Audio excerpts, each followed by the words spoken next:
আজ সেই বড় দিন, ভারতীয় ফুটবলের ঠিক কি হবে সেই নিয়ে সকলের মধ্যে একটা টেনশন ছিল। বিশেষত প্রত্যেকটা প্লেয়ার, কোচিং স্টাফ থেকে শুরু করে ফুটবল সমর্থকরা তাকিয়েছিল যে আদেও ইন্ডিয়ান ফুটবলের লিগগুলো আমরা দেখতে পাবো কিনা। হ্যাঁ, মুখের কথায় তো বিশ্বাস নেই যতক্ষণ না কাজে সেটা হচ্ছে। তো অবশেষে কিন্তু সেই ভালো দিন, সেই ভালো সুখবর কিন্তু আজকে বেরিয়ে এলো।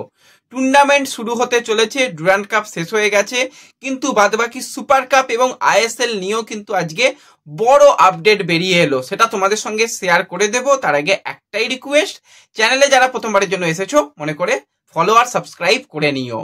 তো আজকে কিন্তু সুপ্রিম কোর্টের রায় ছিল যে সেখানে কি হবে।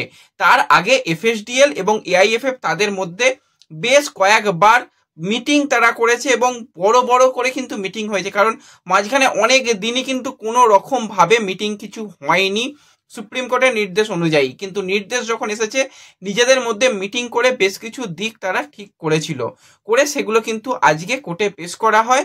ফাইনাল রায়, ফাইনাল ভার্ডিক্ট কিন্তু আসবে সোমবার। সেই দিনই কিন্তু একদম পুরোপুরি এই ব্যাপারগুলো অফিসিয়াল হয়ে যাবে। তার আগে পর্যন্ত আজকের দিনে দাঁড়িয়ে যে ফুটবলটা ঠিক কিভাবে এগোবে তার যদি একটা রোডম্যাপ নিয়ে আমরা কথা বলি, তো প্রথমেই শুরু হবে সুপার কাপ।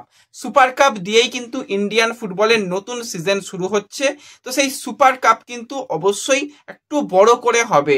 ওই 10 দিন 15 দিনের টুর্নামেন্ট কিন্তু সুপার কাপ হবে না। সুপার কাপকে চেষ্টা করা হচ্ছে একটু বড় করে, অন্তত যাতে 30 দিনের বেশি, মানে 1 মাসের বেশি, 1.5 মাস বা 2 মাসও করা যায়। যদি সেরকম করা যায়, সেরকমই চেষ্টা চলছে।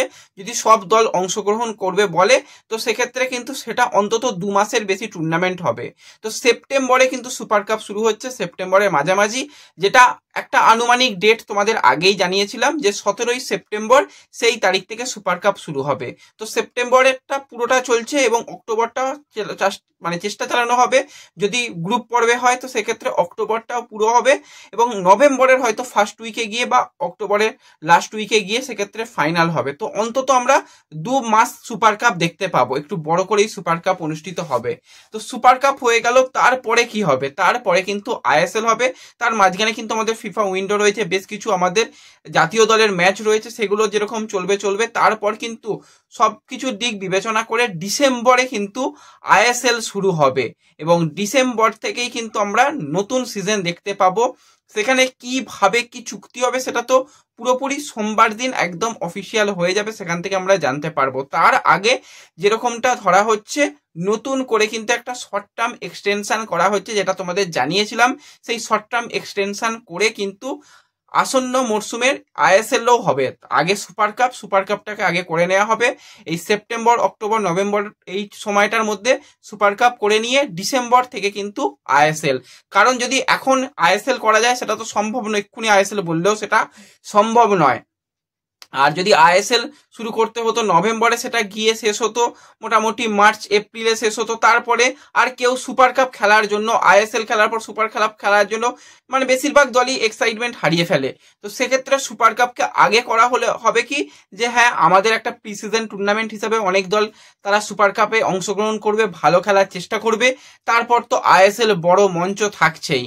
তো সেই জন্যই এরকম একটা পরিকল্পনা যৌথ উদ্যোগে করা হয়েছে এবং সেটা সুপ্রিম কোর্টকে জানানো হয়েছে। তো দেখা যাক, এবার ফাইনাল রায়ের অপেক্ষায় আমরা থাকবো।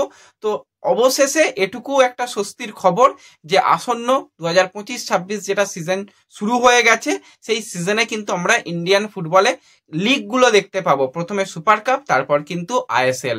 তো আরো ডিটেলস আপডেট কিন্তু তোমাদের সঙ্গে পরবর্তী সময় শেয়ার করে দেব। তো এই ভিডিওতে এটুকুই আপডেট শেয়ার করার ছিল। ভিডিও ভালো লাগলে সকলে লাইক শেয়ার করে দিও এবং ভিডিও একটু শেয়ার করে দিও। যারা নতুন আসছো একটু সাবস্ক্রাইব করে নিও। দেখা হবে পরবর্তী ভিডিওতে। ধন্যবাদ।